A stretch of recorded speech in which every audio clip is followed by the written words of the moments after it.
Hello प्यारे दोस्तों, स्वागत है आपका इंटरव्यू क्लासेस में। बात करेंगे आपकी 9th क्लास की इंग्लिश में जो महत्वपूर्ण रेफरेंस टू कॉन्टेक्स्ट आने वाला उसके बारे में। बहुत ही इंपॉर्टेंट होने वाला है आपके एग्ज़ाम के लिए, बहुत इंपॉर्टेंट है। यहाँ से आपको एक एक्सप्लेनेशन करने के लिए 4 या 6 लाइनें मिलेगी अवश्य ही, ठीक है ना। चलिए देखते हैं किस प्रकार से आप करेंगे। इससे पहले अगर आप चैनल पर नए हो तो सब्सक्राइब ज़रूर कर लें, क्योंकि आपके सब्जेक्ट और सिलेबस के अकॉर्डिंग हर ऑथेंटिक न्यूज़ यहाँ पे आपको मिलेगी। आपके इंग्लिश ग्रामर जितने भी टॉपिक है वो सारे आपको प्लेलिस्ट में या इस वीडियो के डिस्क्रिप्शन में लिंक मिलेगा, वहाँ पे आप चले जाइएगा। ग्रामर के टॉपिक हो गए, इंपॉर्टेंट क्वेश्चन हो गए, ईमेल, स्टोरी, लेटर, पैराग्राफ, जितनी भी सारी चीज़ें अपलोडेड है सब कुछ आपको यहाँ पे मिलेगा। इंपॉर्टेंट क्वेश्चन बाकी हैं वो भी आपको जल्दी मिल जाएंगे, ठीक है ना। ये बहुत इंपॉर्टेंट होने वाला 100 नंबर का आपका पेपर है, उसके अंदर ये चीज़ें बहुत महत्व रखती है, ठीक है ना। क्यों? क्योंकि एक्सप्लेनेशन करते कैसे हैं पहले वो तरीका आना चाहिए। तो इस वीडियो में आप एकदम कंप्लीटली सीख जाओगे कि किसी भी 4 लाइन को आप कैसे एक्सप्लेन करोगे, कैसे लिखोगे, बहुत ही आसान तरीके से, ठीक है। चलिए सबसे इम्पोर्टेंट है जो अपनी पहली पोएम है उसके बारे में, ठीक है ना।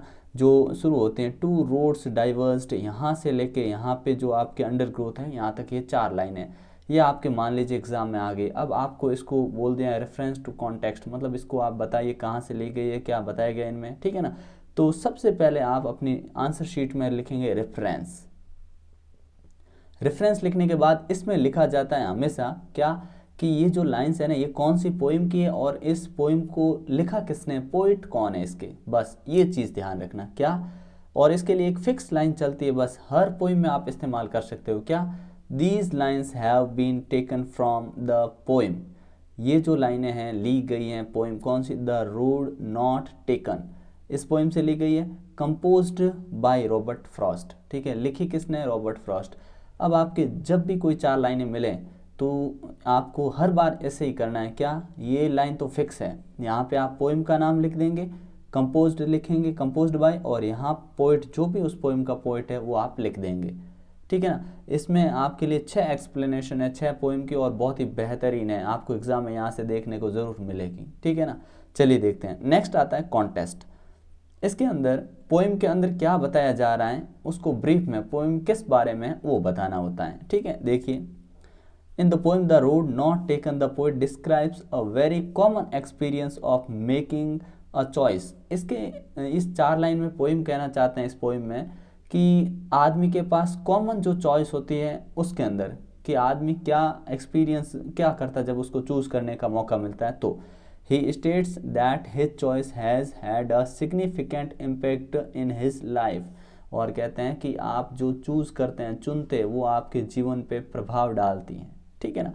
अब इन 4 लाइनों को एक्सप्लेन करेंगे, मतलब पूरा बताएंगे कि इसमें क्या क्या बोला गया है, ठीक है ना। चलिए देखते हैं। The poet reaches a point, poet एक ऐसी जगह पहुंचते हैं where the two roads separated into 2 directions, जहाँ पे रोड है 2 सेपरेट डायरेक्शन में बंट जाती है, ठीक है। ध्यान रखिएगा, मान लीजिए ये 4 लाइनें नहीं आई और आपको दूसरा स्टेंजा मिल गया लेकिन इसी पोएम का, तो आप कैसे करेंगे, ये तो सेम रहने वाला है, पहला पोर्शन जो रेफरेंस है वो सेम रहने वाला है और सेकंड में भी कोई खास चेंज नहीं होता है, थर्ड में थोड़ा चेंज होता है बस, ठीक है ना। तो आप अगर एक पोएम की 4 लाइनें भी अच्छे से तैयार करते हैं तो आपके मार्क्स नहीं कटेंगे, ये ध्यान रखिएगा। तो पोइम क्या है, 2 सेपरेट रोड्स मिलते हैं उनको, ठीक है ना, इनटू 2 डायरेक्शन, और दोनों अलग डायरेक्शन में जा रही हैं। The road symbolise the 2 ways of life, और ये 2 रोड है वास्तव में कोई रोड नहीं है, ये बताते हैं कि जीवन में 2 रास्ते मिलते हैं, या इस रास्ते जाना या इस रास्ते। और पोइट कहते हैं कि एक टाइम में एक व्यक्ति एक ही रास्ते चल सकता है, दोनों इस रास्ते और इस रास्ते दोनों जाना पॉसिबल नहीं होता। कहने का मतलब आप अगर कोई करियर ऑप्शन चूज करते हैं कि आपको डॉक्टर बनना है या इंजीनियर, या आपको टीचर बनना है, या आपको कुछ भी पायलट वगैरह बनना है, तो आप एक ही चीज़ कर सकते हैं, दोनों नहीं कर सकते हैं, और ये अपने लाइफ पे इम्पैक्ट डालती है। तो पोइट कहते हैं the poet as a traveller knew that he had to make a choice as he cannot travel both the roads at the same time, और दोनों टाइम ट्रैवलर के नाते वो नहीं चल सकते दोनों रास्ते एक साथ में, ठीक है। So he stood there for a long time and looked down on both the roads, फिर वो लंबे समय तक रुकते हैं और दोनों रोड्स को देखते हैं। The poet looked at the first road and found that it has a bent which was covered with small plants and bushes. वो देखते हैं कि ये रोड है प्लांट और बुशेस से कवर थी। Just like the poet we also take decision and make choices every day. उस प्रकार हम डेली जो लाइफ है अपनी, उसमें हमें चॉइस चूज़ करने को मौका मिलता है। और thus we must analyse the situation to make the correct choice. और हमें अपनी जो करेक्ट चॉइस होती हैं सिचुएशन के अकॉर्डिंग हमें किस प्रकार से डिसीजन लेना चाहिए और वो हमारी लाइफ पे इम्पेक्ट डालती है। ये पोइट हैं जो कहना चाहते हैं, ठीक है ना। अगली है, ये भी बहुत ही इंपॉर्टेंट है, ध्यान रखिएगा, यहाँ से आपको क्वेश्चन जरूर देखने को मिलेगा। तो एक बार आप बस इनको समझ लीजिए, अगर आपने पोइम नहीं पढ़ी है तो भी पढ़ी है तो आपकी अच्छी तैयारी हो जाएगी, ठीक है। चलिए देखते हैं, नेक्स्ट है विंड। नाम से पता लग गया विंड, ठीक है ना। तो इस पोइम का नाम भी विंड ही है, ठीक है ना। तो वो क्या बोलेंगे, reference. These lines have been taken from the poem wind composed by Subramania Bharati, ठीक है। कंपोज किसने किया, सुब्रमण्य भारती ने, ठीक है ना, इतना याद रखिएगा। फिर नेक्स्ट पूछा गया है जिसमें आपको कॉन्टेक्स्ट लिखना होता है, ठीक है ना। कॉन्टेक्स्ट में कैसे लिखेंगे, देखिए थोड़ा इसको एडजस्ट कर लेते हैं, हो गया, ठीक है। कॉन्टेक्स्ट में क्या लिखा है कि these lines are opening lines, ठीक है ना। ये लाइन आप हर बार ऐड कर सकते हो अगर आपको ये मालूम हो कि वो लाइन्स कौन सी है, ठीक है ना। क्योंकि आप अगर पैसेज को लंबा करना चाहते तो ऐसी लाइन्स लिख सकते हैं। द पोइट रिक्वेस्ट, पोइट है ना, रिक्वेस्ट करते हैं the wind to blow gently and not destroy anything with its force. कहते हैं कि विंड से रिक्वेस्ट करते हैं कि वो धीरे चले, जेंटली चले और कुछ भी डिस्ट्रॉय नहीं करे अपने फोर्स यानी बल से, ठीक है। फिर एक्सप्लेन, इन लाइनों में क्या कहा गया वो हम एक्सप्लेन करते हैं, पूरा बताते हैं। द पोइट आस्क्स, पोइट कहते हैं the wind not to break the shutters of the windows and scatter the papers here and there. कहते हैं शटर ऑफ विंडोज, खिड़कियों के जो कांच वगैरह वो हवा तेज चलती तो टूट जाते हैं टकराने से। And scatter the papers here and there, paper बिखर जाते हैं। स्कैटर मीन्स होता है बिखर जाना, इधर उधर बिखर जाते हैं। He also ask the wind not to throw down the books from the shelf. वो कहते हैं कि हवा तेजी से चल रही है जो कि बुक्स को शेल्फ से नीचे गिरा देती हैं। As the wind had not paid my attention to the poet's request of not blowing strongly. जो पोइट रिक्वेस्ट कर रहे हैं उसकी तरफ हवा बिल्कुल भी ध्यान नहीं दे रही है। The poet says that the wind has through down the books from the shelf and it torn the pages of the books.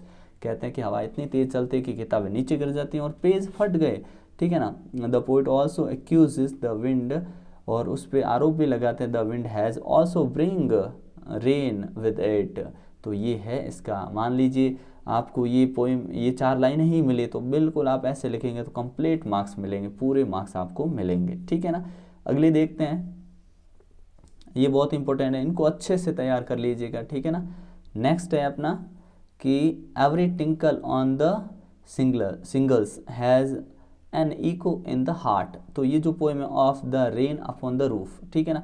ये लाइनें देखते ही आपको पोएम का आइडिया लग जाना चाहिए। तो ये पोएम कौन सी, ये पोएम है रेन ऑन द रूफ, ठीक है ना। तो लिखेंगे कैसे, reference. These lines have been taken from the poem rain on the roof, ठीक है। कंपोज्ड बाय कोएटस केनी, ठीक है ना। ये राइटर का नाम याद रखना थोड़ा अजीब सा है लेकिन याद रख लेना, ठीक है। कौन सी पोइम है कि रेन ऑन द रूफ में, ठीक है। अगला कॉन्टेक्स्ट में क्या लिखेंगे, कॉन्टेक्स्ट में लिखेंगे जो इनके बारे में बताया गया है, क्या कि the poem describes the poets thought. ये पोएट के थॉट को डिस्क्राइब करती है। When he hears the sound of rain falling on the tiled roof of his cottage. जब अपने कॉटेज में टाइल वाले जो कॉटेज है उसके ऊपर जब रेन फॉल होता है तो उसके साउंड जो आते हैं उसको वो बता रहे हैं, ठीक है ना। The sound produced by the rain reminds the poet of a memory of his mother. और जब ये ऐसी साउंड आती है तो उनकी माँ की याद आ जाती है। This memory stage in his mind and काम हिम। और ये मेमोरी उन्हें स्टेज इन हिम एंड काम हिम, उनके अंदर लंबे समय तक रहती है और उनको शांति मिलती है, ऐसे उनको सुकून मिलता है। एक्सप्लेनेशन में क्या लिखेंगे, in this lines the poet now describes how the raindrops make a tinkling sound as they fall on the tiled rooftop of his cottage। जिस प्रकार बारिश की बूंदें उनके रूफटॉप पे गिरती हैं कॉटेज पे, तो उनका वर्णन यहाँ पे पोइट कर रहे हैं। और क्या कह रहे हैं, अकॉर्डिंग टू द पोइट, और पोइट के अनुसार each sound made by the rain is echoed by the beatings of his heart. और कहते हैं कि हार्ट जो रेन ड्रॉप गिर रही है उसके ऊपर, उनकी जो रेन ड्रॉप की साउंड है उनके हार्ट बीट जैसी आ रही है, बिल्कुल उनके जैसा इको लग रहा है उनको। ये कहते हैं poet, as he is listening to the sound, जैसे वो साउंड को सुनते हैं, मैनी इमेजेस मतलब dreamy fancies come into his mind, उनके दिमाग में बहुत सारी फैंसीज आती हैं। ध्यान रखिए इनटू यूज हुआ है प्रपोजिशन, और आपके जितने भी ग्रामर के टॉपिक है वो कंप्लीट है, आप जाके देख सकते हैं, ताकि आपके ग्रामर के 20 नंबर है वहाँ से आपके कोई नंबर नहीं कटेगा, ठीक है ना। तो उनके इमेजेस बनने लगती हैं दिमाग में। He starts recollecting many memories of his childhood, और बचपन की यादें उनके दिमाग में घूमने लगती हैं। These memories appear to be interwoven together to form a beautiful picture, और ये जो इमेजेस बनती हैं शानदार कृतियाँ इनके दिमाग की उपज या दिमाग में आने लगती है, मतलब इनको अपने बचपन की याद आने लगती है जब रेन ड्रॉप उनके छत पे गिरती है तब। अगली पोइम जो है वो 4 लाइनें पढ़ते ही आपको अंदाज़ा हो जाएगी कौन सी पोइम का, ठीक है। तो ये नो मैन आर फॉरेन, उस पोइम की अपने क्या लिखेंगे रेफरेंस में, these lines have been taken from the poem no man are foreign, यहाँ तक नो मैन आर फॉरेन, ये मैन प्लूरल है, ठीक है। मैंस प्लूरल नहीं होता, ध्यान रखना, MAN ये होता है, S नहीं होता। और इसमें भी विशेष होता है क्या, अगर कभी ऐसा लिखा होता है ना, आपने बाहर बड़े शोरूम के बाहर देखा होगा कि MENS मैंस, फिर वियर WEAR, इसका मतलब ये अपोस्ट्रोफी लगा कि पोजेशन को शो कर रहा है। मैंस मीन्स हो गया लोगों का, पुरुषों का, मतलब वियर मतलब पुरुषों के जो कपड़े हैं वो, ठीक है ना। तो ये मैंस वियर पॉसिबल है, ये सही है, लेकिन मैन के पीछे एस लगाने से प्लूरल नहीं बनता, ई से बनता है, ठीक है। तो इसके जो कंपोज्ड बाई किसने की है, जेम्स किरकप ने, ठीक है, जेम्स किरकप ने की है, ध्यान रखिएगा। कॉन्टेक्स्ट में लिखेंगे the poem no man are foreign is about the concept of universal brotherhood and equality. ये जो पोएम है ना, नो मैन आर फॉरेन, कहने का मतलब ये यूनिवर्सल ब्रदरहुड मतलब भाईचारा, वैश्विक भाईचारे की बात करता है कि सब समान है। The poet says that the whole world is one, कहते हैं कि पूरा संसार एक है। All of us have a common feeling of love and common resource of our life in spite of the different nationalities, religion और colour. हमारे colour कैसा ही हो, धर्म कैसा ही हो, अपने राष्ट्रीयता, नेशनलिटी कैसी भी हो, लेकिन हम सब में कॉमन रिसोर्सेज यूज़ करते हैं, हम सभी एक जैसी ही चीज़ें यूज़ करते हैं। तो ये ध्यान रखिएगा, ठीक है। एक्सप्लेनेशन में क्या लिखेंगे कि the poet here in promotes global brotherhood and it states that no person living on the planet is strength and no land is foreign. ना तो कोई ज़मीन अलग है ना कोई प्लेनेट अलग है, सभी एक जैसे। According to him we all are brothers and sisters, there may exist a difference between the uniforms worn by soldiers by the different countries. They may also exist a difference between our culture, religion, etc. and may be separated by man-made boundaries, but we all are human beings। कहते हैं कि हो सकता है हमारे देश अलग अलग बनाए हो, उनकी बाउंड्रीज हो, हमारा कल्चर यानी संस्कृति अलग हो, रिलीजन धर्म अलग हो, उससे कोई फर्क नहीं पड़ता, हम सभी ह्यूमन बींग हैं, मानव हैं। गॉड हैज़ मेड इस इन अ सिमिलर वे, हम सभी को एक ही तरीके से बनाया गया। Each and every land in the world is same, और हर जगह जो है वो सब समान है। We all live upon the same mother earth and upon death shall we buried in the same earth, और कहते हैं मृत्यु के बाद भी इस पृथ्वी में जाना है और इस पृथ्वी पर ही जन्म हुआ है, तो हम सभी सेम है, समान है। अगली पोइम देखते हैं अपनी।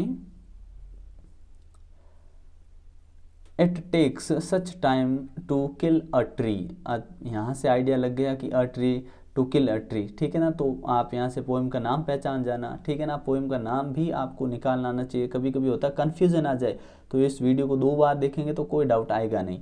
These lines have been taken from the poem on killing a tree, on killing a tree, composed by Gieve Patel, ठीक है ना, उन्होंने लिखी है। और इस पोइम में बताया क्या गया, देखिए कॉन्टेक्स्ट में यही बात करेंगे हम। The poem on killing a tree is like an instruction manual of killing a tree, इसमें मैनुअल इंस्ट्रक्शन दे रखा है कि किस प्रकार एक पेड़ की हत्या होती है। हत्या क्यों बोला है, it tells its reader that tree are like living beings. इस पोएम में ये बताया गया है कि ये जो ट्री है ना ये लिविंग बींग है, ठीक है ना, तो इसलिए इसको किल यानी मारना होता है, और मारा किसको जाता है, जो लिविंग थिंग होती है उनको, मतलब पेड़ को एक ह्यूमन बींग की तरह ट्रीट किया गया है, लिविंग बींग की तरह ट्रीट किया गया है। दे आर नॉट कट, इनको काटा नहीं जाता, but killed properly by uprooting the roots that are stuck deeply in the soil, ठीक है ना, तो इसको पूरा प्रॉपर तरीके से काटा जाता है, इसके बारे में बताया गया है। क्या बताया गया देखिए, the poet states how a tree is to cut, किस प्रकार एक पेड़ को काटा जाता है। The poem starts by pointing out that it takes a lot of time to cut tree, simple impact of stabbing it with a knife is not enough to kill a tree, एक चाकू से सिर्फ पेड़ को नहीं काटा जा सकता। It is not easy to cut down a tree because the tree has grown slowly consuming the earth. It is not an easy job to kill a tree. It has grown strong by absorbing many elements from many years. पेड़ को काटना इसलिए आसान है क्योंकि कई सालों तक कई चीज़ें अब्जॉर्ब करता रहता है और फिर जाके एक बड़ा पेड़ बनता है। Years of absorption of sunlight, air and water from which the earth has made it growth so perfect that a jab can't kill it. The leaves shall sprout again after it leprous hide and jab won't do any harm to it। कहने का मतलब ये लंबे समय तक चीज़ें ऐसे लेता रहता है जिससे इसको कट करना या इसको किल करना इतना आसान नहीं होता है, ठीक है। नेक्स्ट देखते हैं, ये अपनी लास्ट पोइम है, ठीक है ना, बहुत ही बेहतरीन है, इसको भी अच्छे से तैयार करिएगा। क्या है, no motion has show now no force, ये जो अपनी पोइम है कौन सी है, अ स्लमर डिड माई स्प्रिट शील, ठीक है ना। These lines have been taken from the poem slumber did my spirit seal composed by William Wordsworth, ठीक है, विलियम वर्ड्सवर्थ ने ये लिखी है।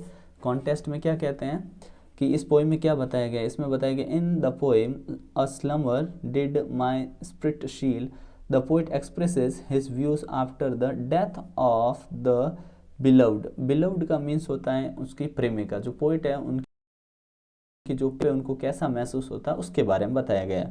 Initially the poet is shocked, शुरू में पोइट है वो शॉक्ड सदमे में चले जाते हैं। He is deeply grieved and troubled, बहुत ही भयंकर दुख में होते हैं, समस्याएं होती हैं, by the death of his beloved, जो उनकी बिलव्ड की मृत्यु हो जाती है उसके बाद। तो इन लाइनों में अब एक्सप्लेन करते हैं इनको, ठीक है, क्या लिखेंगे, explanation in the above stanza the poet says that there is no motion left in his beloved's body, कि अब मृत्यु के बाद उनकी बिलव की जो बॉडी है, उनकी प्रेमिका का जो शरीर, उसमें कोई मोमेंट नहीं है, मोशन नहीं है, गति नहीं है। As dead has come over she has no life force in her body due to death, she neither hear nor sees anything, ना तो वो हियर मतलब ना तो वो सुन सकती है और ना ही देख सकती है, ठीक है ना। तो यहाँ पे हियर की स्पेलिंग HEAR होनी चाहिए थी, ठीक है ना। She neither hear nor sees anything, ना ही वो देख सकती है ना ही सुन सकती है। She has become earth like rotating around the sun every day, she is now a part of the tree rocks stones that also move along with the earth. ये कहते हैं अब ये इनका हिस्सा हो चुकी हैं, जो कि डेड बॉडीज़ या जो डेड चीज़ें हैं या जो मूवमेंट नहीं शो करती हैं उनकी तरह हो गई, चट्टान पत्थर पेड़ की तरह, जो सिर्फ अर्थ के साथ साथ सन के चारों ओर रिवॉल्व कर रहे हैं, घूम रहे हैं। She has become a part of the nature itself, ये कहती है अब नेचर का ये पार्ट हो चुकी हैं। Is immortal and unforgettable for the poet, और ये कवि के लिए इमोर्टल यानी अमरणशील और अनफॉरगेटेबल न भूलने वाली चीज़ बन चुकी है, ठीक है ना। ये बहुत ही इंपॉर्टेंट है। इसके बाद में जिस टॉपिक पे आपको वीडियो चाहिए कमेंट सेक्शन में ज़रूर लिखिएगा, जल्दी आपको सारे वीडियो मिलेंगे, ठीक है। वीडियो को दोस्तों के साथ शेयर ज़रूर करें, क्योंकि आप जब शेयर करते हो तो मतलब अत्यंत खुशी का अनुभव होता है, ठीक है। मिलते हैं नेक्स्ट पार्ट में, तब तक के लिए जय हिंद जय भारत।